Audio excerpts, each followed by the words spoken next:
Hi, welcome to my channel. Today we're here to ask and answer one simple question. Can I beat Dark Souls without healing? The rules today are pretty simple. I'm going to play Dark Souls, I'm going to kill every single boss, and I'm going to do so without using the Estus Flask or any other healing option in the game. I can still roast up bonfires, however, because without that this run gets nowhere. We'll also not be using any glitches or exploits, and we won't be summoning any NPCs. Beyond that, any and all strategies go, even if they're a bit on the cheesier side. I'll get more into that a bit later in the video. Thank you, Manus. With the rules out of the way, let's make our character. Say hello to say no to drugs, or no drugs within the character limit. While it would be more efficient to start as the warrior again, since we'll be using the Gravelord sword for the first part of the run, I chose deprived instead for the fun of it. I also took the master key for a starting gift, because being able to sequence break is a touch strong, and after customizing appearance slightly, it's time to escape from the undead asylum again. We run away from the Asylum Demon because it would take too long to kill the first time around and make our way to say hi to Oscar, immediately trying to throw away the Estus Flask, but the game says no, so I just unequip it before running to kill the Asylum Demon, and managed to do so without even getting hit. With that done, I make my way to Firelink with the help of the Giant Crow, and quickly level up before discovering that as a deprived, I won't have the necessary stats to wield the Gravelord sword at first. After that, I gather the usual items from around Firelink, and make my way to get the Gravelord sword. I quit to menu when pushing in the lever, and now I just need to make the drop down to the lower level. And I'm dead. Thank you, skeletons. With that first death of the run under my belt, I turned to the side and grabbed a Caduceus shield, hoping to have a little protection from the skeletons. Fortunately, this time I make it down, but jump instead of rolling past the Titanite demon. However, third time's a charm, I dodge the skeletons, land the drop, and evade all of the Titanite demon's attack, while grabbing the Eyes of Death, before resting in the coffin to say hi to Nito again. Next, it's past the Valley of the Drakes to grab the Grass Crest shield from Darkroot Garden and kill the Black Knight after a few attempts. Skipping past all those embarrassing deaths, it's off to get Havel's ring so we can put some armor on while still fast rolling.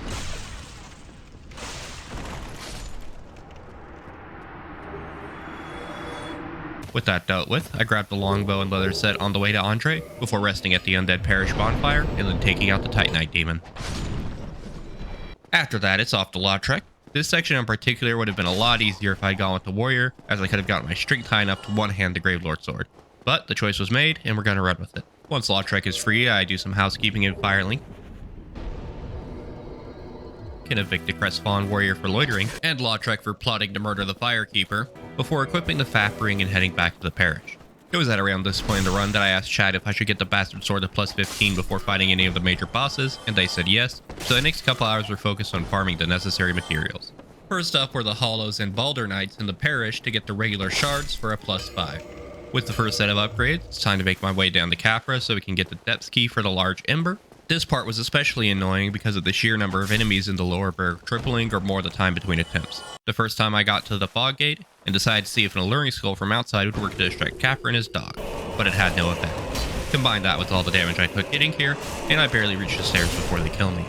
On the way back, the dogs nearly kill me, and I don't want to lose all that humanity, so I homeward bing. And on attempt 3, I tried the alluring skull again to see if maybe using it inside the arena will work, leaving me open to Capra's opening attack, and shortly after I die at the jaws of his dog.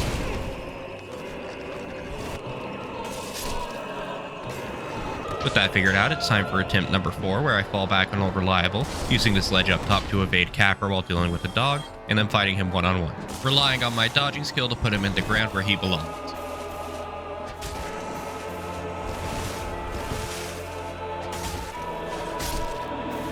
Unfortunately, I'm really low on health, so I try to make my way back to Firelink, but die on the way to this hollow, just barely landing a lunging attack. After recovering my souls and humanity, I boost my vitality to 15 and return to the asylum. Following a quick rest at the bonfire, it's time to trade with Snuggly and... Did I just throw the shiny rock off the cliff? God damn it, albino. Anyways, I do get the Titanite from the turd, and make a quick upgrade stop with Andre before returning to the asylum for a final time. We're going for Asylum Demon 2.0, both for his souls and the Titanite slab he drops. Normally he's not that much of a threat, but without healing, the fall damage puts me in one-shot range of his physical attack, and I can only barely survive the explosions he creates. So this has to be pretty much a no-hit straight aim. Fun. He kills me a few times, largely due to the blast radius on his explosions, but it's not too long before I get into a good rhythm of pulling out his more punishable attacks, and while it takes longer than I'd like, we put it down and make way to get to dog. This Black Knight nearly kills me when I mess up a parry, but I choose to Homeward Bone and level up before going the other way around. This time I actually land my parry and I finish him off with a backstab before grabbing the doll, and then running up to get the Western Nine Ring for Blighttown. we are really going to need the ring this time, because guess what our next farming target is? That's right, the leeches down in Blighttown. But for that to be helpful at all, we need to get the large ember from the depths. With that acquired, we can sneak in from the valley side of Blighttown while also avoiding killing the gaping dragon before we have our bastard sword up to plus 15. And I'll spare you most of this trip down to Blighttown, as I was just killing these slugs after hunting down the few large shards on the ground. With the bastard sword up to plus 10, it's still not quite stronger than the Gravelord at plus 2, though that's mostly just because my stats aren't high enough for scaling to really start kicking in to give it the edge. But now that we've done our upgrading, it's time to say hi to the Mail Undead Merchant to buy some arrows to get early access to the lower half of New Londo Ruin. Just, don't ask how I got the key from Ingward before getting the Lord Vessel. After that, I kill a whole bunch of Dark Wraiths, grab the very large Ember, and snag the red Tearstone ring, which will play a huge role throughout this run. Oh yeah, we also got a slab drop from this guy, the first of like 4 drops we got in the various farming segments of this run. Once we've got the farming down here done and sword leveled up to plus 15, it's time to start killing bosses. First on our hit list is a Taurus Demon, who unsurprisingly dies in a single plunging attack. Pretty sure that's the first time I've ever killed a Souls boss in one hit. Feels good.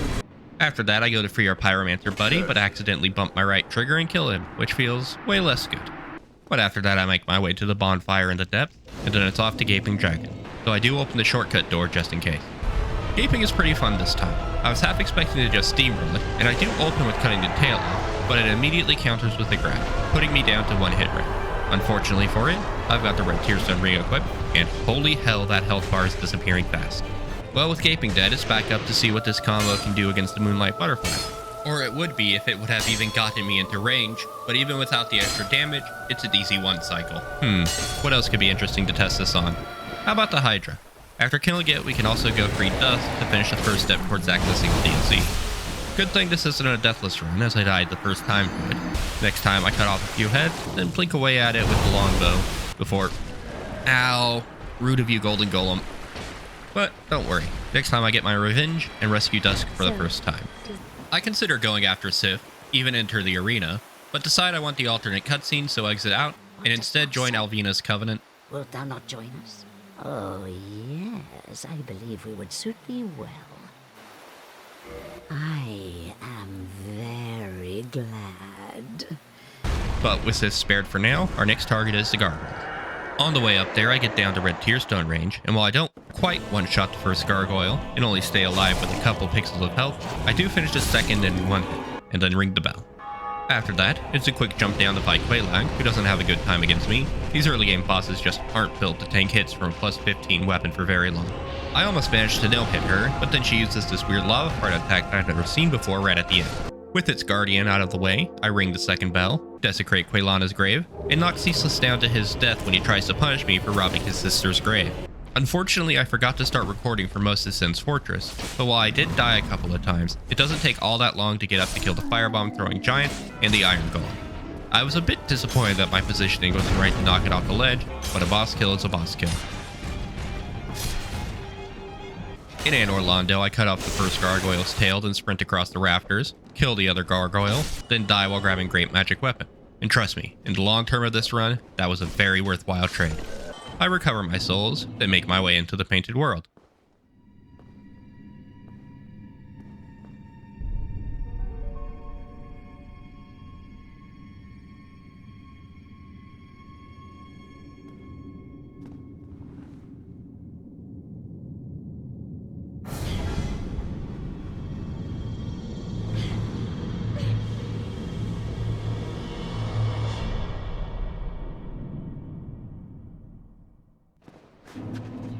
God, it feels good to be back here. Even if these hollows hit hard, the snowy landscape just feels so cozy. Distractions aside, I quickly run through to open the shortcut past these prototypes for the living jar inside for Shadow of the Erdtree.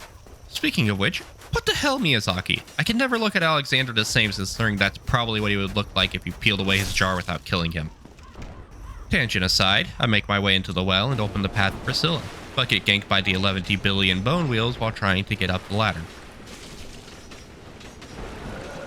I managed to recover my souls and even get away from them, but if I had even been a couple seconds slower, a few more would have gotten me.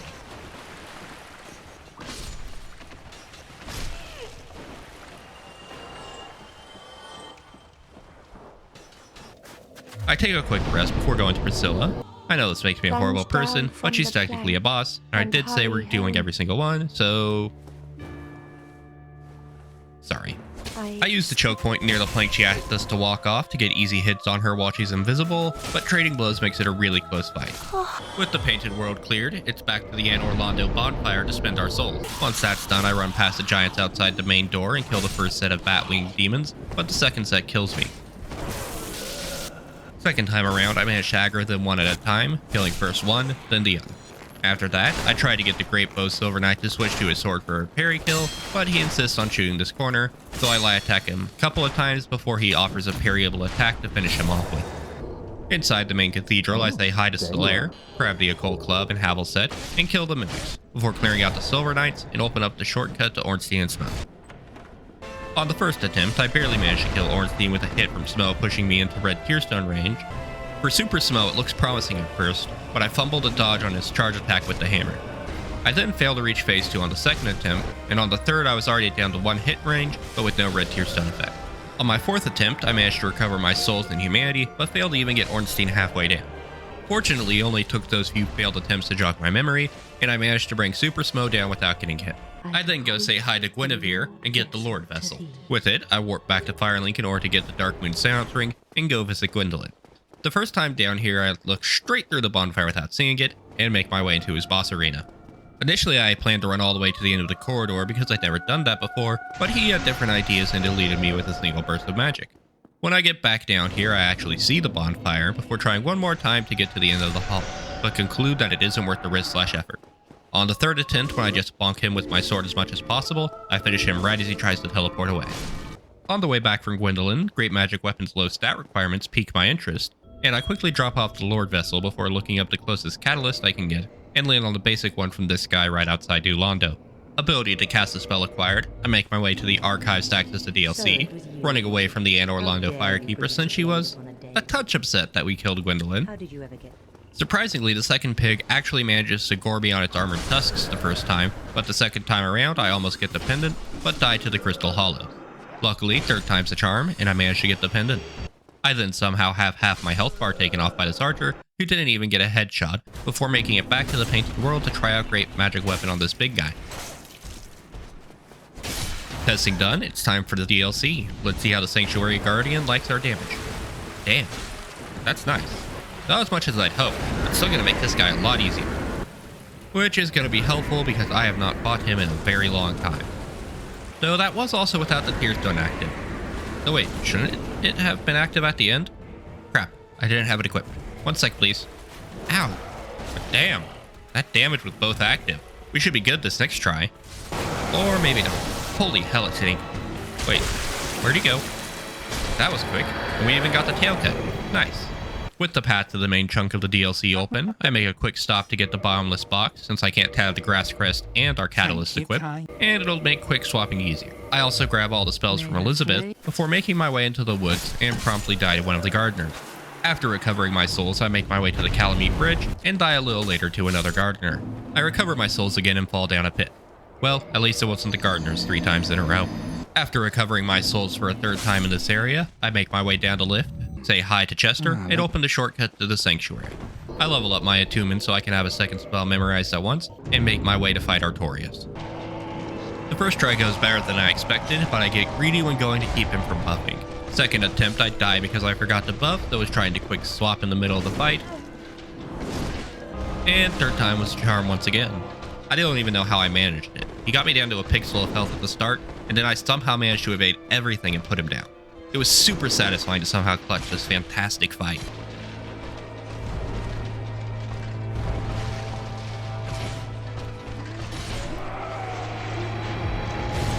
And then I fall to my death here, and finally lose all that humanity we've been holding because of this bastard's Dark Orb. That was frustrating, but I come back, take my vengeance, grab the silver pendant, kill a couple more of these spell spamming bastards, then fall to my death again. I lost my souls when trying to recover them, but eventually did get my hands on Dark Orb from the chest they're guarding. After that, I killed the Mimic for the very good carving, and then somehow survived all the way to getting the key to Goff's tower, and opened the shortcut back to the bonfire. After resting at the bonfire, I see how this lady reacts to me popping Artorias' soul in front of her. Are you human? I forgive you. I am here And to it pay appears that respect she to doesn't your react dear at all. friend. Following that, I go say hi to Goff and buy some Homeward Bones from him before struggling my way to the next bonfire.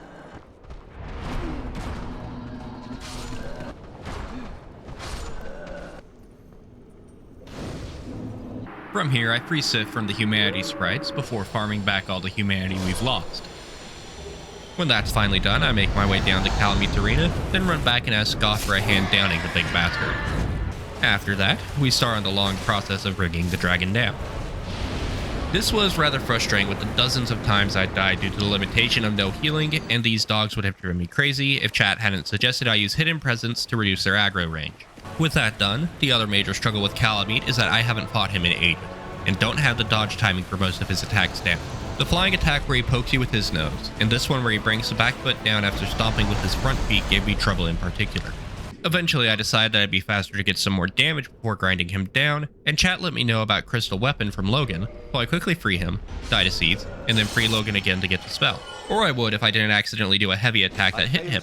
Whoops, gotta go visit Oswald to make it nice. Jeez, 38,000 souls. But that's the price we pay for more damage. With that done, I make my way to Pinwheel, who lasts all of 3 hits for the 20k souls for the spell.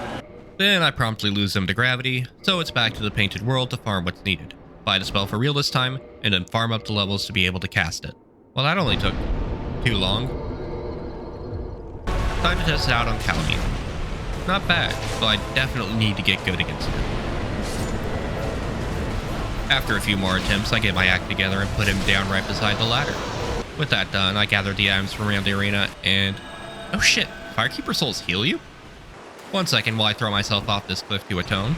Atonement done, I grab the extra slab from Calamine and recover my souls, before homeward boning back to the township and throwing myself at Manus. But we'll talk about that later. For now, just know that he was such a pain in the ass that I needed a break. So I went to gather all the Lord Souls instead, starting with Dio. I died the first time because he spammed out the Gravelord sword dance, and the second time I learned he had a grab attack in the most unpleasant way possible.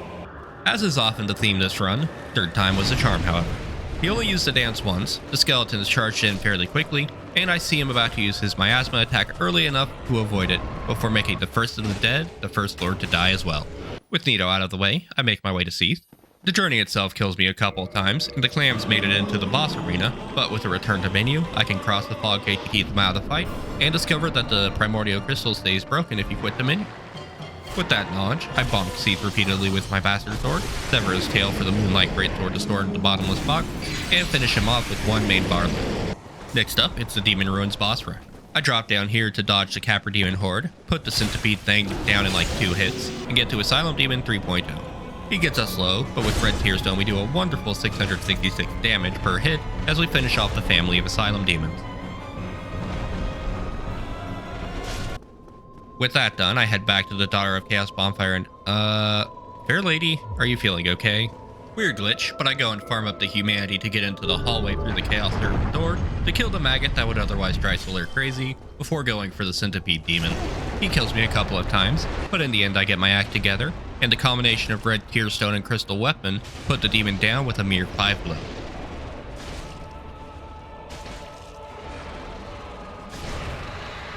I wasn't sure I would have enough health to get to the next bonfire, even with the orange charred ring, but luckily we did, and now it's time for Bed of Gimmicks. It took a few falls into bottomless pits, but eventually I get to the actual Bed of Gimmicks, and we're free from this fight, leaving only the 4 kings, who I don't know how they're gonna go. Well, and Sif, but again, killing this goodest of boys is too sad to show, so we'll make our way to the kings themselves. I wasn't sure how this one would go, especially after the first king took out half my health bar, but after that I'm able to close the gap before they can spam magic at me, and I kill the second king so quickly that it takes 30 seconds before the next one spawns. This one dies uneventfully before the last one, who nearly takes me down.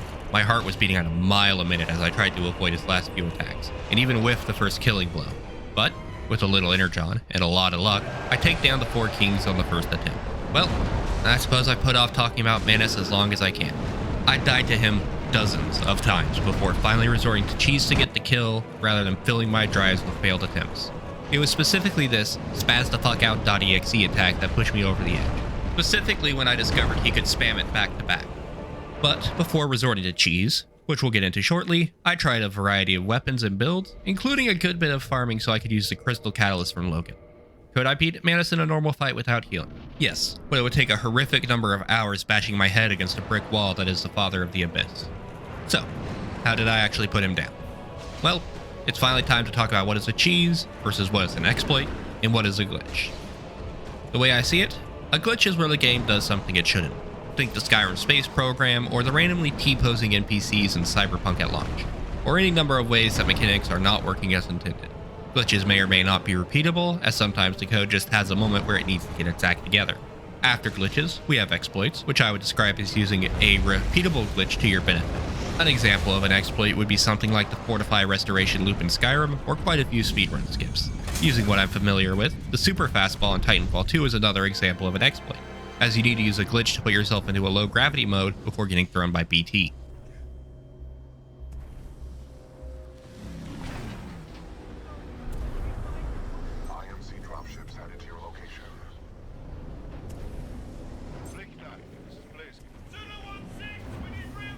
And then we get to cheeses. I would describe a cheese as using completely intended mechanics in a way that the developer didn't predict. An example of this is the Fable 1 infinite money loop, where you take the supply-demand mechanics with merchants and overwhelm it with the vast number of one item you have in your inventory.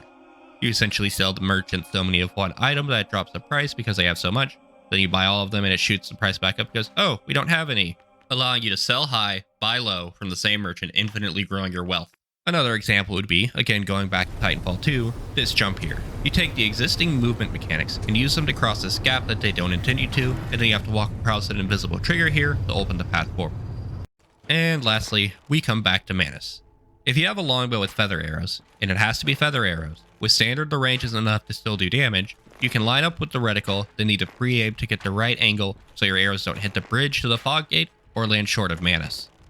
So to get things done before the heat death of the universe, I pepper Manus most of the way down with this cheese, then when I run out of arrows, go in with the Crystal Greatsword. I add Crystal Magic Weapon to it, and we were already in red Tearstone range for peppering him down. I panic a little when he starts the fight with the Zorb spam, but manage to dodge that and land a single hit to finish him off. Not the most honorable of fight, but Dusk is freed and all that remains is Gwyn. I die a few times to him because I wanted to see if I could one-shot him with my current build, but was not able. But after giving up on that, it's just a matter of remembering how to parry and dodge his attacks. For a little bit, he insists on trying to grab me, then lands a few good hits before I get a second parry, then finish him off with a couple basic swings. I link to fire, and just like that, we've beaten all of Dark Souls without healing, even if I did rely on a little bit of cheese to speed the Manus part up. Thank you all for watching. If you enjoyed, please leave a like, subscribe, and do the bell stuff too. Next time we'll be going through Dark Souls 3 without healing, for which the first stream will be going live an hour after this video. Until next time.